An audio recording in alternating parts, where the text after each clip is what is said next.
Programımız kaldığımız yerden devam ediyor. Bugünkü program konuğumuz Doktor Nihat Dik. Nihat Hocam hoş geldiniz. Hoş bulduk Fatih Hocam, nasılsınız? Teşekkür ederim. Sizler nasılsınız? Biz de iyiyiz efendim. Takipçilerimize, izleyicilerimize de kocaman bir selam gönderelim. Bolluk bereket olsun, neşeniz yerinde olsun diyelim ve başlayalım. Evet. Hocam bugünkü konumuz özellikle kilo vermek isteyen insanların en çok başvurduğu yöntemlerden bir tanesi. O da liposuction. Ki liposuction kilo verme yöntemi değildir. Bunun üstüne basa basa söyleriz. Bizler hekim olarak, yani plastik cerrah olarak bizler biliyorsunuz kanüllerle alıyoruz. Ama siz bunu kapalı tekniklerle, cerrahi olmadan yaptığınız non-invaziv dediğimiz, yani cerrahi dışı. Kesmeden, biçmeden. Evet. Bunu nasıl yapıyorsunuz? Vakumlamadan. Şimdi ameliyatsız liposuction nedir diye şey yapalım. Ameliyatsız liposuction.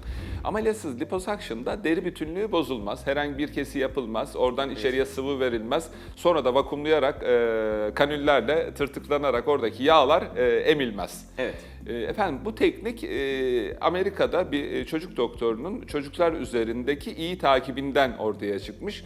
Çok buz biliyorsunuz şeyler var, Eskimo dediğimiz, biz ikimiz de Antepliyiz. Eskimo, Antep'te Eskimo derler ona. Şimdi burada buzlu meyveli buz falan, şekerli meyveli buzlar çocukların eline yazın tutuşturursun, çocuklar onları emerler.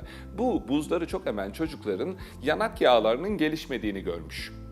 Yani şektomili çocuklar. Evet. Bunun üzerine bu apoptosis denen yağların donarak veya soğuktaki yağların gelişmediğini veya apoptosis dediğimiz eksi 11 derecede donarak öldüklerini ve sonra kendi kendilerini yok ettiklerini tespit etmiş. Bunun üzerine Amerikalılar FDA onayını da alarak bir makine geliştirmiş. Efendim, bu makinenin adı ameliyatsız liposuction, yani cool to fit diye de bilinir. Bunların hiçbiri marka ismi değil, marka ismi vermeyeceğim. Evet. Beni takip edenler zaten neden bahsettiğimi bilir. Şimdi bir makine düşünün, bir tane şöyle vakumlayıcı, kupa çekmeyi herkes bilir. Evet. İşte sırt ağrısına bardak kupa koyarlar, içine ateş yakarsın, Hacı koyarsın, vakumlar, oh mis gibi ağrın kalmaz. Oradaki stresi ve direnci kırar. Bunun gibi bir kabı olduğunu düşünün. Kenarlarında pertieri, yani soğutucu üniteleri var. Enteresan şu, vakumluyor alet. Diyelim ki gıdığımız. Evet. Ameliyattan korkuyorum, narkoz almak istemiyorum. Burama bir kanül girsin de istemiyorum. Ya kanarsa, ya bir şey olursa diye de obsesif şeylerim var. Korkuyorum, kan görsem zaten bayılırım. Evet. Ya da ne gerek var ya, bir gıdığım olsun. Ameliyata gerek yok. Yani ameliyat olmak mı, gıdı mı? Gıdı kalsın. Ama desem ki size, ameliyat olmadan o gıdığınızı yok etsem, hiç ameliyatsız. Evet. Uyuşturmayacağım, narkoz vermeyeceğim, kesmeyeceğim, hiçbir şey yapmayacağım. Yalnızca buraya bir kupa yapıştıracağım. 35 dakika duracaksınız, 35 dakika sonra bunu çıkartacağım.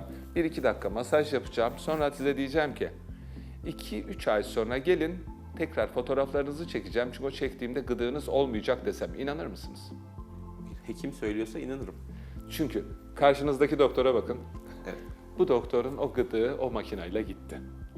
Yani ben kendi üzerimde denedim. Çünkü benim şimdi birazdan şu program arasında size telefonumda göstereyim.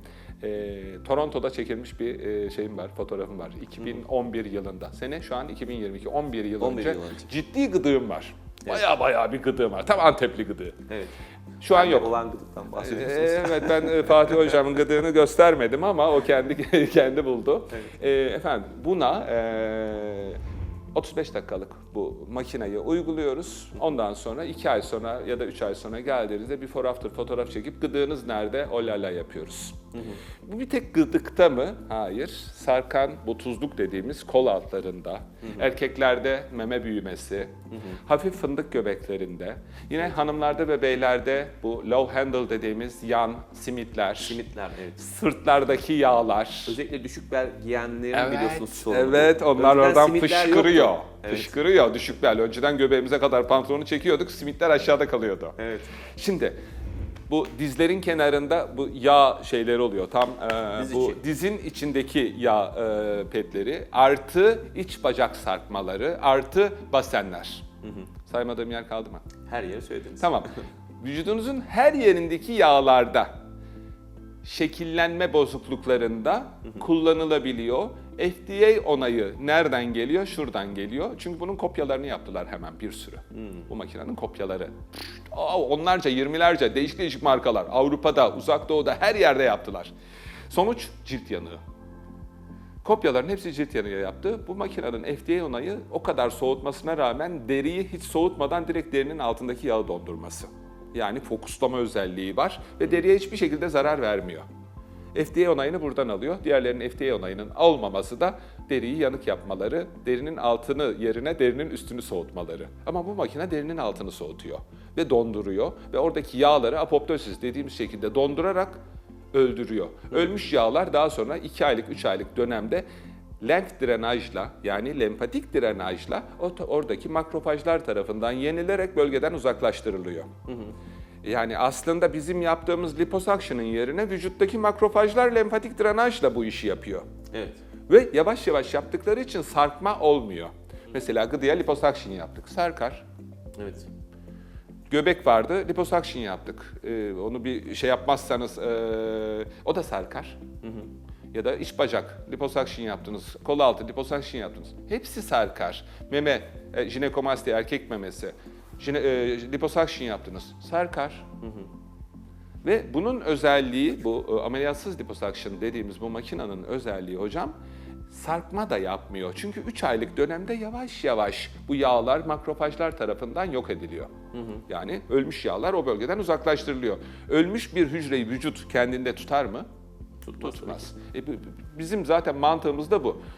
Orada fokuslayarak derinin altındaki yağ öbeğini donduruyoruz ve öldürüyoruz. Daha sonra bizim vücudumuzdaki o ölü hücreleri yok eden makrofaj yani çöp kamyonları geliyor. Lenfatik drenaj dediğimiz yollardan, inşaat yollarından geliyorlar. Onları toplayıp alıp götürüyorlar.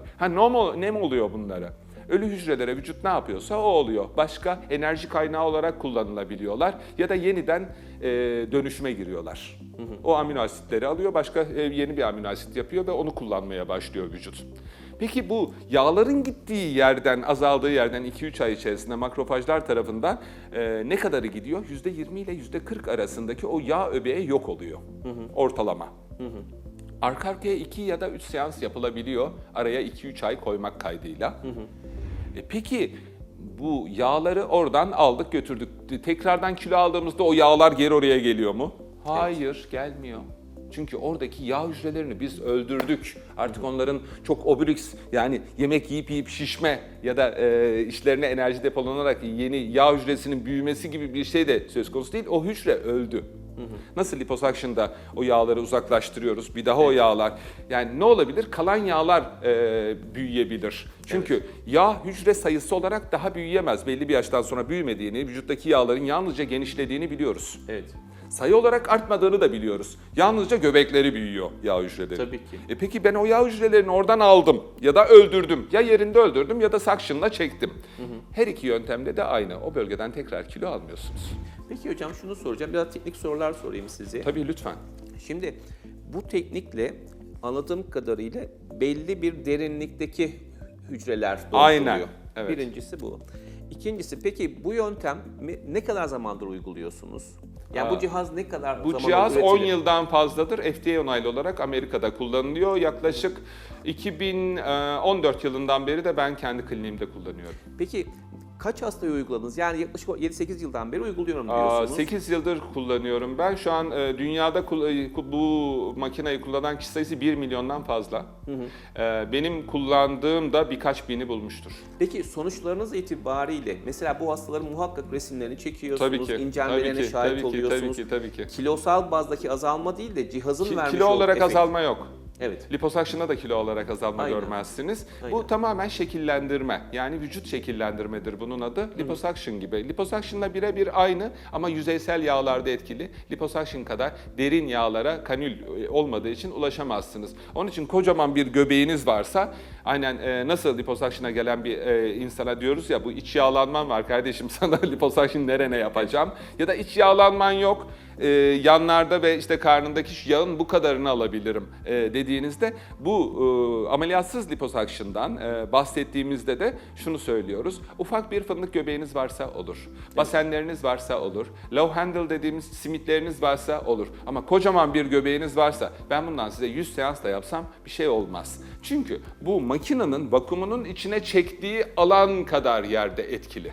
Peki hocam, Vakumun içine alamıyorsa o diğer yağlara hiçbir faydası dokunmaz. bu bölgedeki sadece yağları mı etkiliyor yoksa mesela çevredeki damarları da etkiliyor mu? Siniri etkiliyor mu? Yani dondurma deyince sadece oradaki yağ değil belki siniri, damarı onları da donduruyor mu? Şöyle yağ dokunun içerisinde sinir ağı olmadığını biliyorsunuz. Evet. Onun için yağ öbeği olan yerlere uygulanıp yalnızca yağ olan yerleri makinenin vakumunun içine çekip dondurması gerekiyor. Kas dokusuna bunu yaptığınızda makine error veriyor. Peki Yani eğer ki orada bir sinir ya da damar hasarına neden olacaksa oradaki makinenin reseptörleri var. Diğer şeylerinde, taklitlerinde bunlar yok. Onun için de sürekli cilt yanıkları ya da işte yağ nekrozları şunlara bunlara sebep oluyorlar. Bu makine eğer ki öyle bir durum olacağı an kendini kapatıyor. hocam çok teşekkür ederim. Hakikaten çok önemli bilgiler. Teknik sorular da sordum. Vermiş olduğunuz güzel bilgiler için çok teşekkür ederim. Ben de teşekkür ederim. Gerçekten teknoloji yani teknolojiyi teknolojiyle yaşamak lazım. Aynen öyle ve ki siz bunu yani yıllardan beri teknolojinin üzerine gidiyorsunuz ve sonuçlarını da alıyorsunuz. Çok teşekkürler. Rica ederim. Bugünkü program konuğumuz Doktor Nihat Dik idi. Bize vermiş olduğu güncel ve teknolojik bilgiler için kendisine çok çok teşekkür ederiz. Programımız kaldığımız yerden devam ediyor.